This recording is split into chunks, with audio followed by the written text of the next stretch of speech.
Friends, నిజంగా ఒకసారి ఆలోచించండి.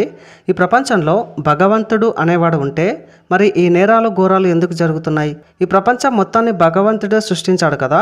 అలాంటప్పుడు చెడును కూడా భగవంతుడే సృష్టించాడా?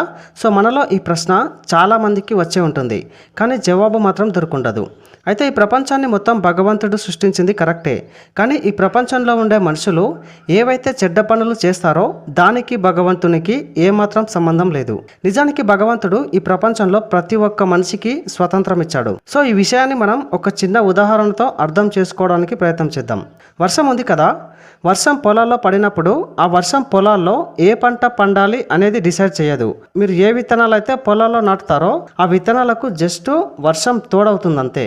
సో మీరు ఒకవేళ మంచి బీజం నాటితే మంచి మొక్క వస్తుంది. మీరు మీ పొలాన్ని మంచిగా చూసుకోకపోతే కలుపు మొక్కలు కూడా వస్తాయి. అలాగే భగవంతుడు కూడా మనకు ఈ శరీరాన్ని వాటితో పాటు పరిస్థితుల్ని కూడా ఇచ్చాడు. సో ఆ పరిస్థితుల్లో మనం ఎలా నడుచుకుంటామో, అలాగే మన వ్యక్తిత్వం ఏంటి, మన బిహేవియర్ ఏంటి అనేది మన చేతుల్లోనే ఉంటుంది. సో ఇదే మాటను భగవద్గీతలో శ్రీకృష్ణుడు కూడా చెప్పాడు. సో దీనిని బట్టి మనం తెలుసుకోవాల్సింది ఏంటంటే, భగవంతుడు మనుషుల కర్మలను నిర్ణయించాడు. కొన్నిసార్లు మనుషులే అజ్ఞానం వల్ల చెడు కర్మలను ఎంచుకుంటారు. సో వీడియో నచ్చితే కంపల్సరీ లైక్ చేయండి. అలాగే ఇలాంటి వీడియోస్ కోసం మన ఛానల్ని ఇప్పుడే సబ్స్క్రైబ్ చేసుకొని డైలీ ఫాలో అవ్వండి. Thanks for watching.